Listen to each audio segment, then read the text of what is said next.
Shalom, Bapak Ibu Saudara yang dikasihi Tuhan dimanapun saudara berada. Selamat berjumpa kembali di dalam ibadah Gereja Misi Kasih Indonesia Hong Kong lewat YouTube. Sebelum kita masuk dalam ibadah, mari kita mengambil saat teduh sejenak.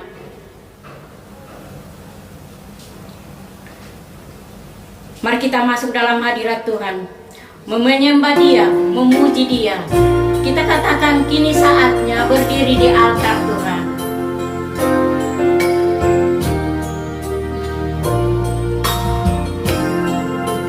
Kini saatnya berdiri di altarnya, sebab Allah Maha Kudus hadir di sini. Mari memuji, angkat tangan menyembah,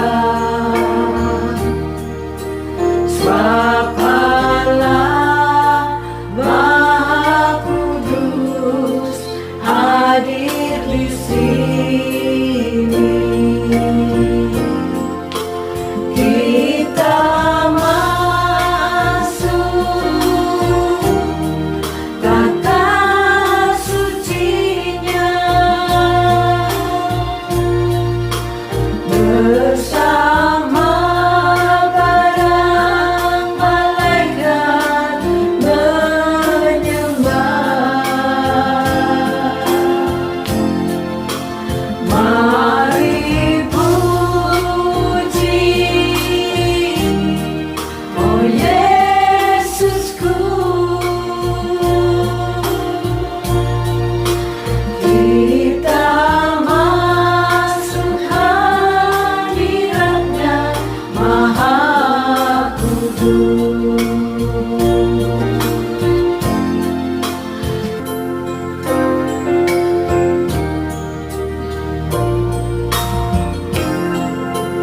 Kini saatnya berdiri di altarnya, sebab Allah Maha Kudus hadir di sini. Mari memuji, angkat tangan menyembah, sebab Allah Maha Kudus hadir di sini. Kita masuk kata sucinya bersama para malaikat menyembah. Mari puji, oh Yesusku. Kita masuk hadiratnya Maha Kudus. Kita masuk kata sucinya bersama para malaikat menyembah. Mari puji, oh Yesusku. Kita masuk hadiratnya Maha Kudus.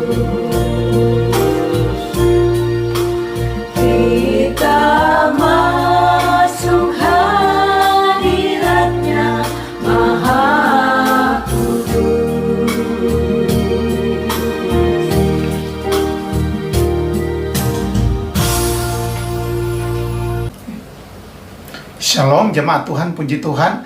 Hari ini kita bertemu lagi dalam ibadah pada saat ini. Dan kita akan masuk dalam ibadah kita dengan votum dan salam. Ibadah pada minggu pagi ini, ibadah ini kami buka kiranya jadi dalam nama Bapa, jadi dalam nama Anak Tuhan Yesus Kristus, dan jadi dalam pertolongan kuasa Roh Kudus. Tuhan memberkati jemaat Tuhan sekalian. Amin. Kita akan membaca nas pembimbing dari Injil Yohanes pasal yang ke-9 ayat yang ke-4. Injil Yohanes pasal 9 ayat yang ke-4. Kita harus mengerjakan pekerjaan Dia yang mengutus aku selama masih siang. Akan datang malam di mana tidak ada seorang pun yang dapat bekerja. Bapak Ibu Saudara, mari kita bersuka di dalam Tuhan karena kebaikannya begitu nyata dalam kehidupan kita. Rahmat-Nya selalu baru dan selalu baru. Mari kita katakan, ku kan bersuka.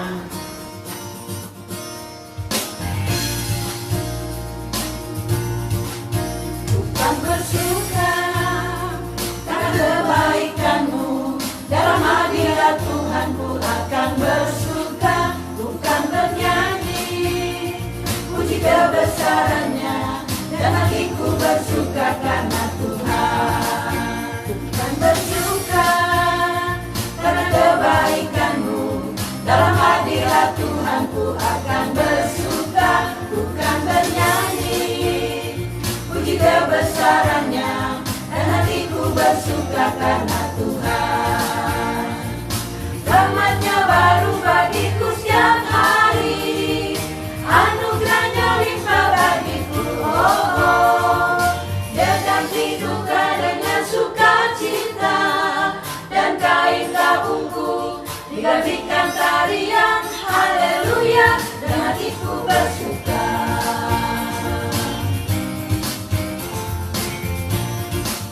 Bukan bersuka karena kebaikan-Mu. Dalam hadirat Tuhan ku akan bersuka. Bukan bernyanyi puji kebesaran-Nya, dan hatiku bersuka karena Tuhan. Rahmat-Nya baru bagiku setiap hari, anugerah-Nya limpah bagiku, Dia ganti duka dengan sukacita, dan kain tabungku digantikan tarian, haleluya, dan hatiku bersuka. Rahmat-Nya baru bagiku setiap hari, anugerah-Nya limpah bagiku, Dia ganti duka dengan sukacita, dan kain tabungku digantikan tarian, haleluya, dan hatiku bersuka. Haleluya, dan hatiku bersuka. Haleluya, dan hatiku bersuka. Mari kita lanjutkan puji-pujian kita. Kita memuji Tuhan karena Dia baik, anugerah-Nya kekal selama-lamanya. Masuk gerbang-Nya dengan hati bersuka.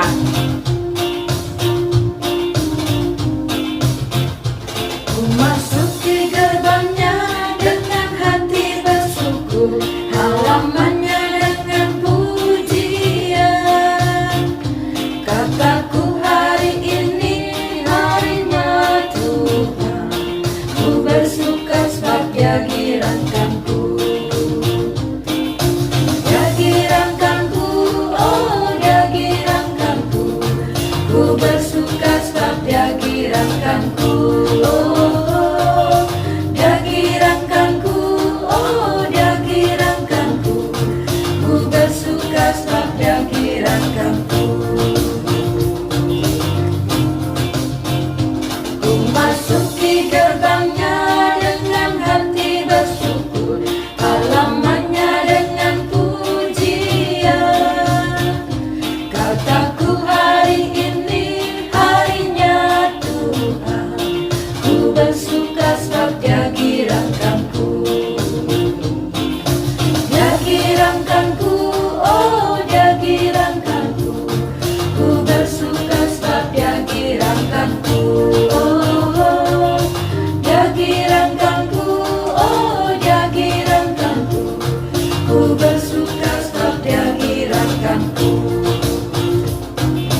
Ku bersuka sebab Dia girakanku.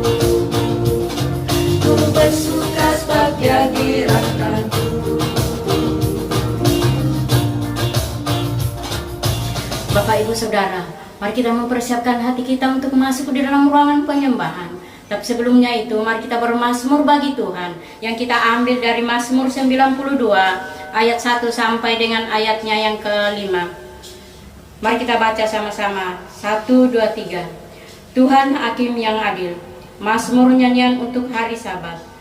Adalah baik untuk menyanyikan syukur kepada Tuhan dan untuk menyanyikan mazmur bagi nama-Mu, Ya yang Maha Tinggi, untuk memberitakan kasih setiamu di waktu pagi dan kesetiaanmu di waktu malam, dengan bunyi-bunyian 10 dali dan dengan gembus, dengan iringan kecapi.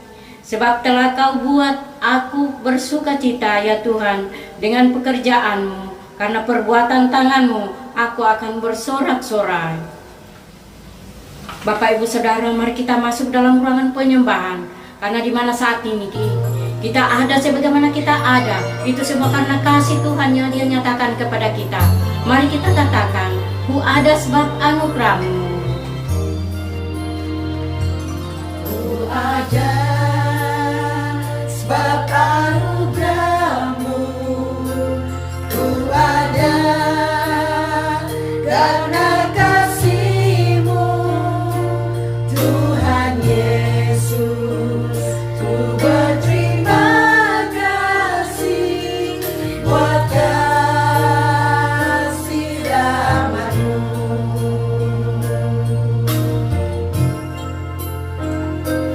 Ku ada sebab anugerah-Mu.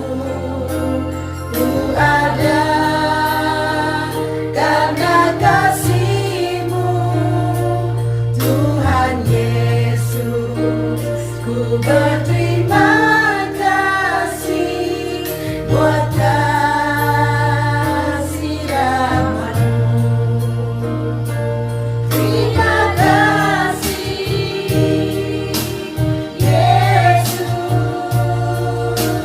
Yesus. Terima kasih karena anugerah-Mu buat hidupku sekarang. Ku kan memuji-Mu selamanya.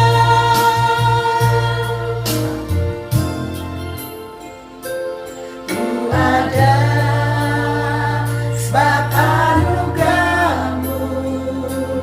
Ku ada karena kasih-Mu, Tuhan Yesus. Ku berterima kasih buat kasih rahmat-Mu. Terima kasih Yesus, Yesus.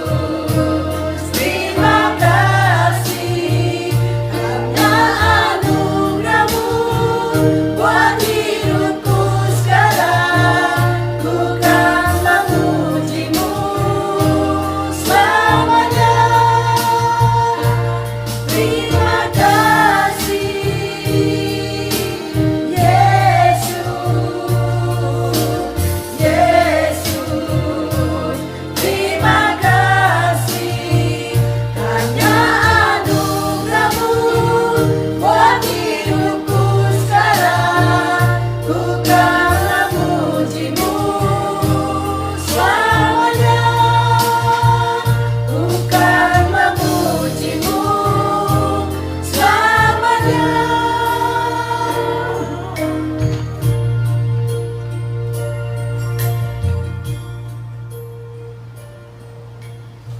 Puji Tuhan, kita akan mendengarkan firman Tuhan bersama-sama. Namun sebelumnya mari kita bersama-sama berdoa. Bapa kami di surga, kami bersyukur kepadamu. Kami menikmati kehadiran Tuhan di tengah-tengah kami. Kami sungguh percaya Allah mendengar puji-pujian kami, dan Allah juga kiranya berkenan berbicara kepada masing-masing kami. Karena itu kami mohon pengertian yang dari Tuhan. Kami mohon juga tangan berkat Tuhan mengurapi hamba yang akan menyampaikan kebenaran firman-Mu. Berbicara kepada kami Tuhan, kami siap untuk mendengar suara-Mu. Di dalam nama Tuhan Yesus kami sudah berdoa. Amin. Bapak Ibu Saudara yang dikasihi Tuhan, bagian firman Tuhan pada hari ini terdapat dalam Yohanes pasal 9 ayat 1 sampai ayat yang ke-7. Injil Yohanes pasal 9 ayat 1 sampai ayat yang ke-7, firman Tuhan berbunyi sebagai berikut. Orang yang buta sejak lahirnya.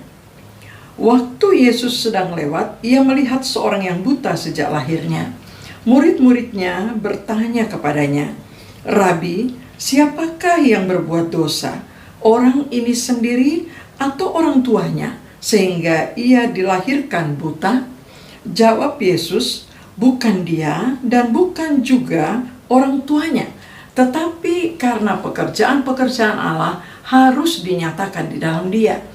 Kita harus mengerjakan pekerjaan Dia yang mengutus aku selama masih siang.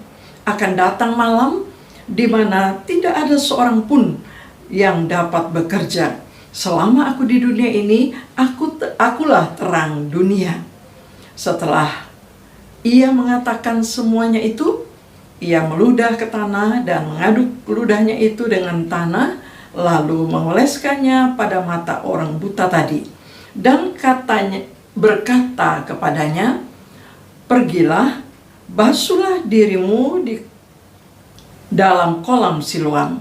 Siloam artinya yang diutus. Maka pergilah orang itu, ia membasuh dirinya lalu kembali dengan matanya sudah melek. Berbahagialah kita yang mendengar firman Tuhan dan yang melakukannya. Terpuji nama Tuhan Yesus. Bapak Ibu Saudara yang dikasihi Tuhan, kita akan merenungkan bagian firman Tuhan ini di bawah tema bekerja selama masih siang. Kalimat tema ini adalah sebagian dari kalimat pernyataan Yesus yang dia sampaikan sebagai kelanjutan dari tanggapannya terhadap pertanyaan murid-murid tentang orang yang buta sejak lahirnya. Di dalam ayatnya yang keempat, dikatakan di sana, kita harus mengerjakan pekerjaan Dia yang mengutus aku selama masih siang. Akan datang malam di mana tidak ada seorang pun yang dapat bekerja. Bekerja selama masih siang. Kita akan belajar mencoba memahami tema ini di dalam beberapa bagian. Saya membagi atas 3 bagian. Yang pertama, kita merenungkan bagaimana pengertian manusia tentang masalah hidup. Bagaimana pengertian manusia tentang masalah hidup. Di dalam ayat yang pertama dinyatakan bahwa Yesus melihat ada seorang yang buta sejak lahirnya. Yesus melihat ada orang yang buta sejak lahirnya. Lalu dalam ayat yang kedua dikatakan murid-muridnya juga tahu hal yang, karena bersama dikatakan murid-muridnya bertanya kepadanya. Murid-muridnya juga melihat dan murid-muridnya bertanya kepadanya. Pertanyaan murid-murid menunjukkan bahwa masalah yang dihadapi atau kebutaan yang dihadapi seakan-akan adalah akibat dosa. Masalah yang dihadapi diartikan atau dimengerti sebagai akibat dosa. Sehingga dia bertanya, Rabi, siapakah yang berbuat dosa? Orang ini sendiri atau orang tuanya? Sehingga ia dilahirkan buta. Bapak, Ibu, Saudara, jemaat yang dikasihi Tuhan, Mereka mengertinya bahwa buta seakan-akan sebagai akibat dosa. Salah siapa ini? Salah diakah atau salah orang tuanya? Berapa banyak kita juga rugi karena mengalami kerugian besar karena kita berpikir seperti murid-murid ini. Memang ada masalah hidup yang disebabkan karena kesalahan kita, karena dosa. Ada banyak sekali masalah hidup yang disebabkan karena dosa. Tetapi juga ada masalah yang Tuhan izinkan terjadi, yang di luar kendali kita, yang berjalan seizin Tuhan, tetapi juga dapat dikatakan di dalam rencana Tuhan untuk menunjukkan, menyatakan pekerjaan Tuhan di dalamnya, sebagaimana yang dialami oleh orang buta ini. Dan berapa banyak di antara kita yang akhirnya juga mengalami pertanyaan yang sama. Salah siapa ini? Ya. Bahkan mungkin akhirnya di rumah menjadi satu ketegangan, saling mempersalahkan satu dengan yang lain. Yang sebenarnya terjadi mungkin adalah masalah yang memang betul-betul di luar kendali kita, yang bukan disebabkan karena kesalahan seseorang yang ada di sekitar kita, tetapi karena ada maksud Tuhan di dalamnya. Coba saja kita melihat apa yang terjadi dengan soal pada sejak awal adanya corona ini. Ya, mungkin ketika saya menyebut saja, saya belum bertanya, mungkin sudah ada yang gremeng ya, orang bilang ya. Ini gara-gara negara A, ini gara-gara negara B, ini gara-gara negara C. Bapak Ibu, saudara yang dikasihi Tuhan, hal yang menarik yang kita perlu perhatikan di dalam bagian firman Tuhan ini, bahwa Yesus melihat, Yesus tahu tentang masalah itu. Bahkan dari jawaban yang Yesus berikan, kita mengerti bahwa Yesus tahu bahwa ada maksud Bapa, ada maksud Allah untuk orang yang buta ini, di mana dikatakan pekerjaan Allah akan dinyatakan. Bapak Ibu saudara yang dikasihi Tuhan, kita seringkali belum memahami satu masalah, tetapi kita bisa menjadi tegang hanya karena kita salah mengerti. Kita tidak merenungkan satu masalah di bawah pertanyaan kepada Tuhan, tetapi kita ditegangkan karena kita memahaminya juga masalah sebagai akibat dosa. Sekali lagi saya katakan, memang banyak sekali masalah dalam hidup ini disebabkan karena dosa. Tetapi ada juga masalah yang Tuhan izinkan terjadi karena satu tujuan Tuhan untuk menyatakan kemuliaannya, untuk pekerjaan Tuhan dinyatakan melalui masalah yang dihadapi. Yang jelas dikatakan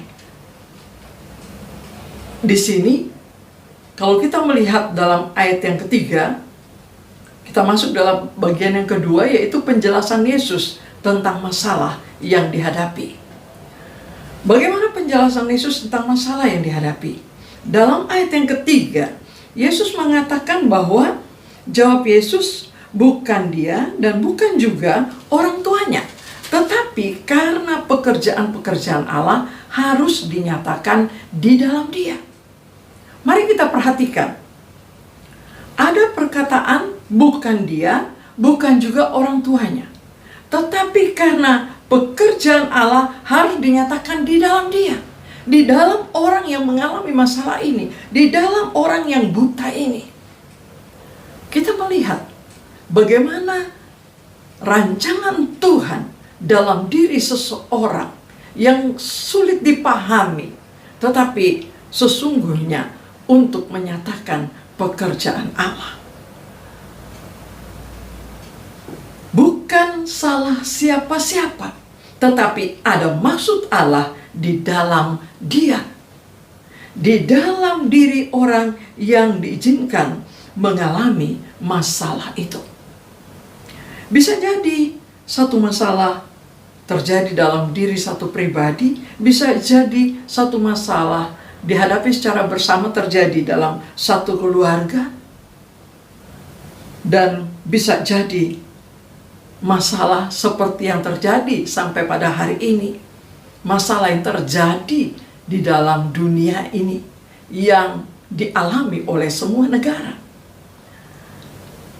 Mari kita belajar untuk berpikir secara benar tentang adanya masalah yang di luar kendali kita, yang terjadi pada diri kita, yang terjadi mungkin pada anak, pada orang tua,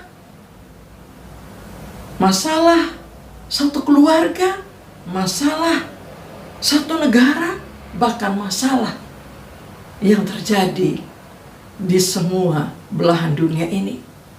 Bapak, Ibu, Saudara yang dikasihi Tuhan, adakah kita menyadari bahwa melalui masalah-masalah yang terjadi di luar kendali kita adalah supaya pekerjaan Allah dinyatakan? Pertanyaannya adalah, pekerjaan yang bagaimana itu? Atau melalui cara bagaimana Allah bekerja? Sehingga memang patutlah kita bertanya, kalau ada masalah yang kita sudah evaluasi terjadi bukan karena keberdosaan kita, terjadi karena di luar kendali kita, kita patut bertanya, apa maksud Tuhan? Apa yang Tuhan mau nyatakan melalui masalah ini? Pekerjaan yang bagaimana yang Allah mau nyatakan? Bapak, Ibu, Saudara yang dikasihi Tuhan, dalam ayat yang keempat, Yesus katakan kepada murid-murid, kita harus mengerjakan pekerjaan Dia yang mengutus aku.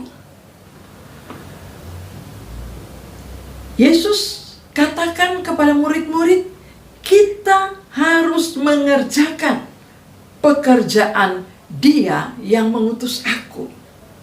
Mereka bersama-sama harus mengerjakan pekerjaan Allah yang mengutus Yesus. Jelas sekali bahwa yang menjadi kunci adalah Yesus sebagai utusan Allah. Dan sebagai utusan Allah itulah kehadirannya melakukan pekerjaan Bapanya yang mengutus Dia. Yesus katakan, kita harus mengerjakan pekerjaan Dia yang mengutus aku.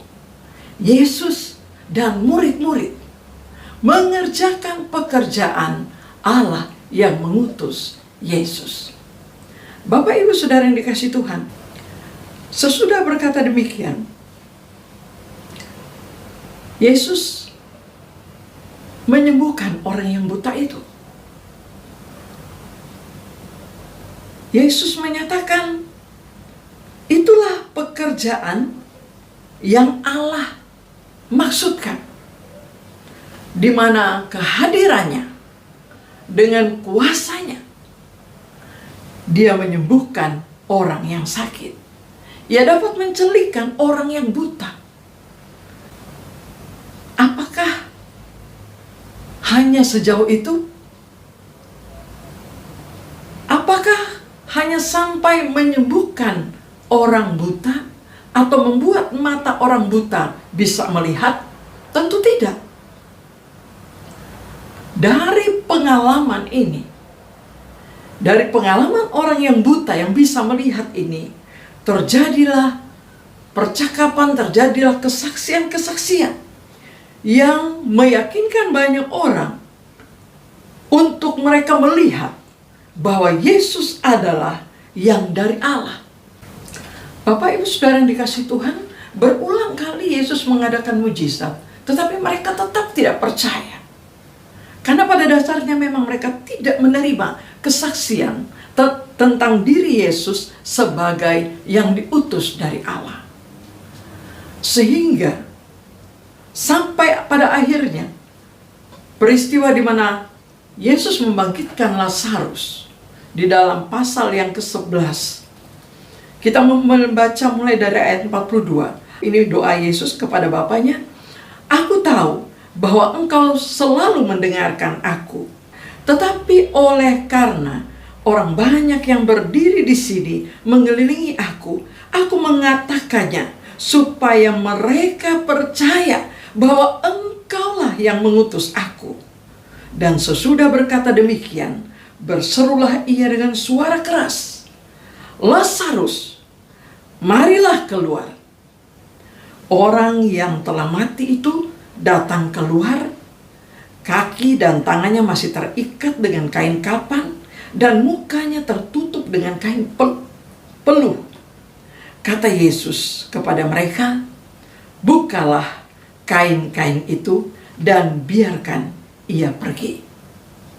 Dan ayat 45, banyak di antara orang-orang Yahudi yang datang melawat Maria dan yang menyaksikan sendiri apa yang telah dibuat Yesus percaya kepadanya. Bapak, Ibu, Saudara yang dikasihi Tuhan, kita melihat itulah yang membuat orang-orang Yahudi percaya. Peristiwa di mana Yesus membangkitkan Lazarus. Kita coba belajar memahami apa yang dimaksud dengan melakukan pekerjaan Allah.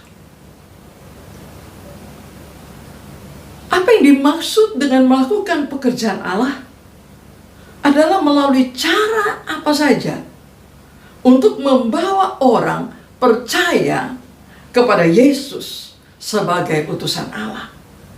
Untuk membawa orang percaya kepada Yesus sebagai Mesias. Ya, kita tahu beberapa peristiwa yang bisa kita angkat menjadi contoh. Percakapan Yesus dengan perempuan Samaria, di mana akhirnya perempuan Samaria itu bersaksi dengan bersemangat. Dia pergi ke kota, dia menyaksikan. Lihat, di sana ada orang yang mengatakan segala sesuatu yang telah aku buat.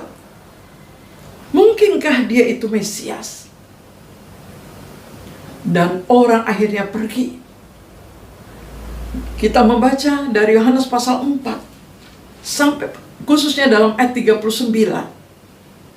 Dan banyak orang Samaria dari kota itu telah menjadi percaya kepadanya karena perkataan perempuan itu yang bersaksi, ia mengatakan kepadaku segala sesuatu yang telah kuperbuat. Yesus peduli, menunjukkan peduli. Itulah salah satu pekerjaan Bapaknya yang harus dia nyatakan kepada dunia. Yesus menyatakan kasih. Yesus menyatakan pengampunan kepada wanita yang berdosa ini. Dan dia menjadi saksi. Dia menjadi saksi. Akhirnya membawa banyak orang menjadi percaya. Kita melihat dari kehadiran Yesus di Samaria, dari kesaksian wanita Samaria yang telah bertemu dengan Yesus ini, akhirnya banyak orang menjadi percaya. Ayat 42 dikatakan, dan mereka yang telah menjadi percaya itu berkata kepada perempuan itu, kami percaya, tetapi bukan lagi karena apa yang kau katakan, sebab kami sendiri telah mendengar dia, dan kami tahu bahwa dialah benar-benar juru selamat dunia. Inilah pekerjaan yang dimaksud. Bagaimana dengan kasihnya, dengan pedulinya, bagaimana dengan perbuatannya, dengan mujizatnya, membuat orang percaya dan diselamatkan. Dan yang kedua adalah yang menjadi bacaan kita pada hari ini. Bagaimana orang yang buta itu menjadi percaya. Akhirnya dia menjadi saksi untuk meyakinkan orang juga tentang pekerjaan Allah. Peristiwa Yesus membangkitkan Lazarus pun merupakan pekerjaan Allah yang dinyatakan, yang membuat banyak orang menjadi percaya. Bukan hanya orang-orang Yahudi yang disebutkan dalam ayat pasal 11 ayat 45 tadi. Tapi kita membaca khususnya pada pasal 12, mulai dari ayat yang ke-10 saya bacakan. Lalu imam-imam kepala bermufakat untuk membunuh Lazarus juga, sebab karena dia banyak orang Yahudi meninggalkan mereka dan percaya kepada Yesus. Bapak Ibu Saudara yang dikasihi Tuhan, mari kita lihat. Inilah pekerjaan Allah yang dimaksudkan. Bagaimana orang menjadi percaya dan dipakai Tuhan lagi untuk menjadi saksi dari apa yang dia alami. Membawa orang lain lagi percaya kepada Allah. Percaya kepada Yesus Kristus sebagai Mesias yang diutus oleh Allah. Di sini dikatakan Lazarus pun mau dibunuh. Karena dari pengalaman Lazarus yang dibangkitkan itu, Lazarus juga bersaksi dan dikatakan karena dialah banyak orang Yahudi meninggalkan mereka dan percaya kepada Yesus. Itu sebabnya sejumlah besar orang Yahudi mau membunuh Lazarus. Bapak Ibu Saudara yang dikasihi Tuhan, kita melihat pekerjaan Allah dinyatakan selama hari masih siang. Karena akan ada malam dikatakan di mana orang tidak bisa lagi bekerja. Jadi kita mengerti di sini bahwa yang dimaksud dengan menyatakan pekerjaan-pekerjaan Allah adalah meyakinkan orang tentang Yesus sebagai Mesias melalui kesaksian kita, melalui apa yang dialami oleh wanita Samaria itu, melalui apa yang dialami oleh orang buta itu, melalui apa yang dialami oleh Lazarus. Mereka pun akhirnya dipakai untuk melakukan pekerjaan Allah atau menyatakan pekerjaan Allah. Bapak Ibu Saudara yang dikasihi Tuhan, akhirnya kita mau belajar dari bagian firman Tuhan tadi. Yang pertama, bila kita diizinkan mengalami masalah yang bukan karena dosa ya, bila kita diizinkan mengalami masalah yang di luar kendali kita, yakinlah Yesus juga ada di sana. Yesus tahu masalah kita. Yang kedua, Yesus akan menjelaskan kepada kita dan kita berdoa supaya Allah menyatakan kuasa-Nya sehingga pekerjaan-pekerjaan Allah nyata di dalam penyelesaian masalah kita. Yang ketiga, kita perlu berdoa supaya di dalam masalah-masalah yang terjadi, pekerjaan Allah menjadi nyata. Apakah itu dalam masalah kita pribadi, masalah-masalah keluarga, bahkan yang selama ini menjadi doa kita, masalah yang terjadi dalam satu negara, bahkan masalah yang terjadi di dunia ini dengan adanya pandemi ini. Kita berdoa supaya melalui masalah-masalah itu pekerjaan Allah dinyatakan, kuasa Allah dinyatakan. Banyak orang akhirnya melihat kebenaran Yesus adalah Mesias. Tuhan memberkati kita semua. Mari kita berdoa. Bapa kami ada dalam kerajaan surga, kami bersyukur kami sudah mendengarkan akan firman-Mu. Kami berdoa, Tuhan Yesus tolong ajar kami, sehingga kami juga dapat melihat setiap masalah dalam terang firman Tuhan. Kalau ada hal-hal yang merupakan akibat dosa, Tuhan yang akan membukakannya, dan Tuhan sanggup menyelesaikannya bagi kami. Tuhan mengampuni dan menyelesaikannya bagi kami. Tetapi kalau ada hal-hal yang terjadi yang merupakan rencana Tuhan, yang terjadi di luar kendali kami, yang merupakan maksud Tuhan untuk menyatakan pekerjaan Tuhan, beri kami juga kesetiaan, beri kami pengertian, sehingga kami dapat ikuti pimpinan Tuhan, dan kami akan melihat kemuliaan Tuhan dinyatakan. Tuhan berkati kami Tuhan, dan Engkau terus berbicara kepada kami. Kami berdoa, baik itu masalah pribadi, masalah keluarga, masalah yang terjadi di dalam satu negara, maupun juga yang terjadi di dunia saat sekarang. Kami berdoa supaya melalui masalah-masalah itu, sungguh pekerjaan-pekerjaan Allah dinyatakan kepada dunia ini. Terima kasih Tuhan, terima kasih.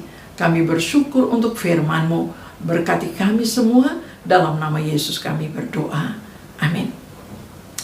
Tuhan memberkati kita semua. Amin. Bapak, Ibu, Saudara dikasihi Tuhan, firman Tuhan sudah disampaikan kepada kita semua, dan biarlah firman ini menjadi rema dalam kehidupan kita pribadi lepas pribadi. Saatnya lah kita memberikan persembahan sebagai tanda ucapan syukur kita kepada Tuhan, dan persembahan ini diiringi dengan pujian dan sekaligus untuk menutup ibadah kita. Kita katakan betapa kita tidak bersyukur.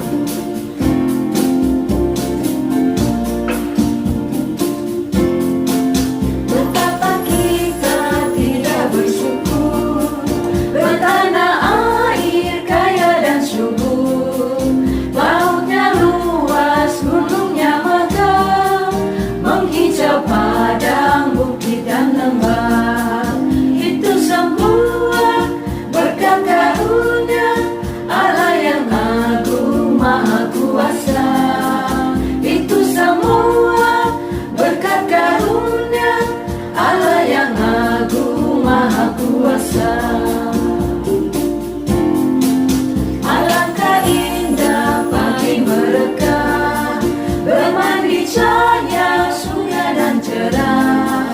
Di tingkat hijau burung tak henti, bunga pun bangkit harum berseri.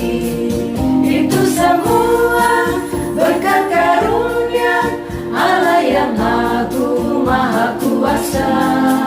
Itu semua berkat karunia Allah yang agung maha kuasa. Itu semua berkat karunia Allah yang agung maha kuasa. Itu semua berkat karunia Allah yang agung maha kuasa.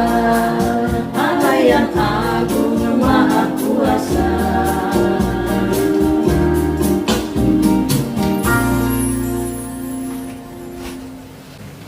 Jemaat Tuhan, mari kita satukan hati kita. Kita akan masuk dalam doa syafaat.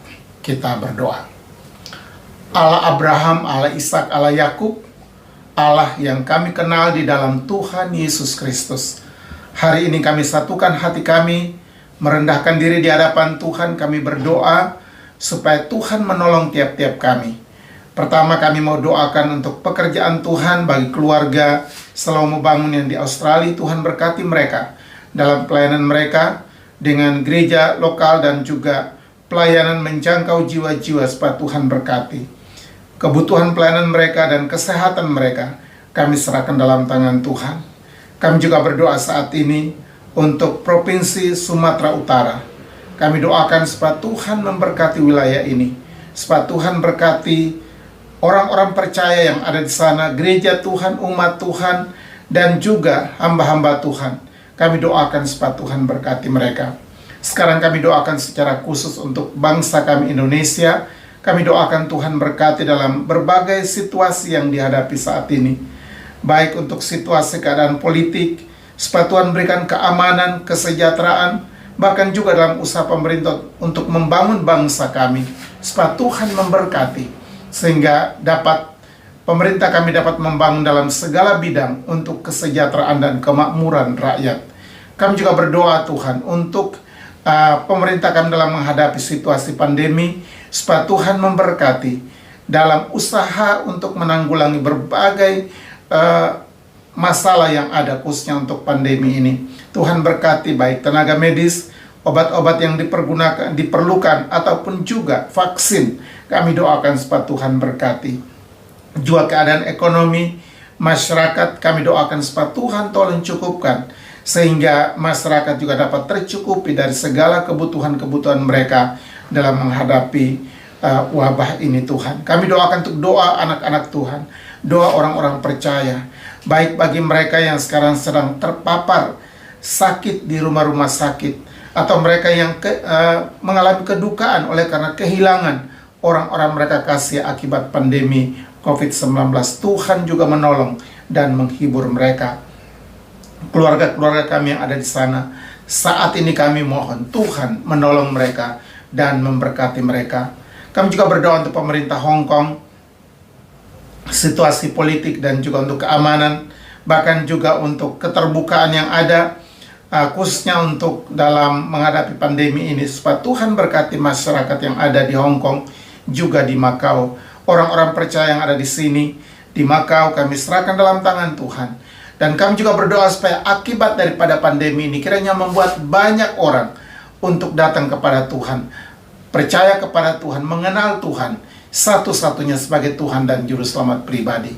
Kami doakan untuk kedamaian dunia, keamanan dunia saat ini, di mana negara-negara dalam pertikaian, peperangan, atau juga membuat arogansi untuk ketidakamanan di wilayah mereka. Kami doakan baik negara-negara di Timur Tengah. Kami doakan supaya Tuhan juga tolong, Tuhan berkati. Juga negara-negara sedang mengalami pandemi, supaya Tuhan tolong, supaya pemerintah di tiap-tiap negara dapat menanggulangi berbagai situasi penyakit ini dan dapat menguranginya, sehingga masyarakat dapat terbebas daripada penyebaran COVID-19 ini Tuhan. Kami doakan juga untuk pelayanan gereja kami dalam mengakhiri bulan ini, supaya Tuhan berkati baik kebutuhan pelayanan kami pada bulan ini, supaya Tuhan mencukupinya Bapa. Terima kasih Tuhan untuk memasuki bulan yang akan datang.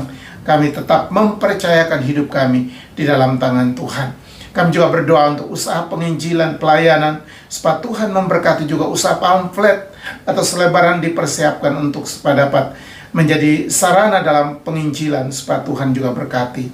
Terima kasih Bapak, umat Israel pilihan Tuhan. Kami doakan supaya Tuhan juga berkati. Terima kasih Bapak di sorga, terima kasih. Berkati juga untuk persembahan yang hari ini kami berikan kepada Tuhan. Engkau berkati supaya setiap persembahan ini dapat dipakai untuk kemuliaan Tuhan.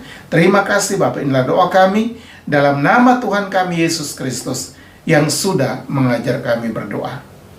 Bapa kami yang di sorga, dikuduskanlah namamu, datanglah kerajaanmu, jadilah kehendakmu di bumi seperti di surga.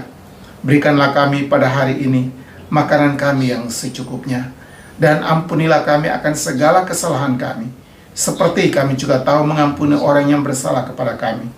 Dan janganlah Tuhan membawa kami ke dalam pencobaan, tapi lepaskanlah kami daripada yang jahat, karena Bapa yang punya kerajaan, dan kuasa dan kemuliaan, sampai selama-lamanya.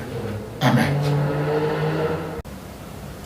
Jemaat Tuhan, kita sudah sampai pada akhir dari ibadah kita hari ini. Mari kita siapkan hati kita untuk pulang ke tempat kita masing-masing.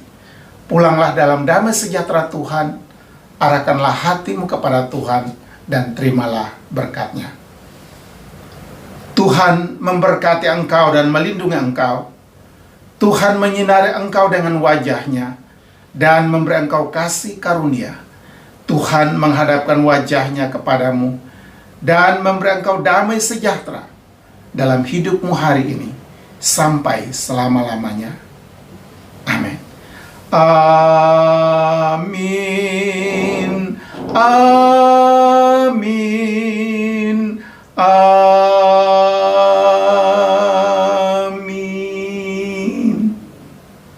Kita masuk dalam saat teduh. Amin. Jemaat Tuhan, akhirnya atas nama GMKIH kami mengucapkan selamat hari Minggu, dan kita akan bertemu lagi pada minggu yang akan datang. Kiranya Tuhan memberkati kita semua. Shalom.